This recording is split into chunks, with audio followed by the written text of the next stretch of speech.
talk about those three things: the tech side, the real estate side, and the hospitality side. But how do you see those meshing together? Where do you see it going?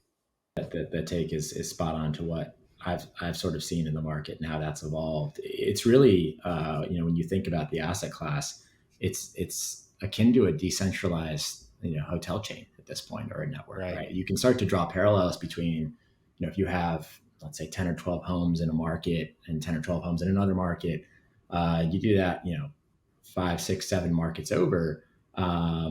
You can be sort of a hard brand, as we call it, right? In the hospitality space, where, akin to like a Marriott, for example, where, I think some players in the industry have taken that approach where, it's a very repeatable thing. It's literally the same beds, the same tables, the same X, Y, and Z, right? It's almost so repeatable. It is like a hotel, like a hard brand. And then you have sort of the boutique hotels or the soft brands that like veer towards a certain experience in the home, but it's not exactly repeatable, right? And then you have, what other folks are doing. I think what you all are doing is akin to that out in Oklahoma, where you're really taking a corner of that market and trying to own it, right? And building really that density in a certain area. But I think if you're going to be tackling the space like you're saying here, you've got to be thinking about it from, really an asset allocation perspective when it comes to capital, when it comes to resources. At least that's how I think about those three buckets.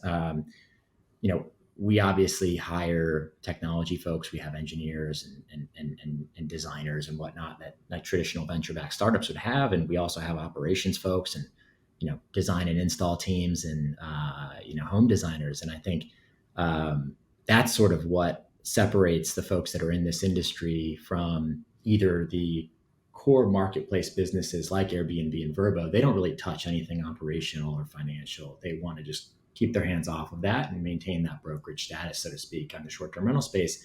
And then the folks who are really deep in that market, whether they could be doing the home improvements, they could be doing the management of the properties, et cetera, but they don't really have the tech arm or the tech backing. Maybe they leverage some of the off-the-shelf tools that we've seen a proliferation in the space when it comes to tools like Guesty or Wheelhouse, some of these pricing engines that are really stood up for someone who maybe owns 2 or 3 properties in a given market to sort of manage through. And I think a lot of the institutional short-term rental players or venture-backed short-term rental players are trying to really be both of those things. And I think it takes some thought as a founder and entrepreneur and where you want to really allocate.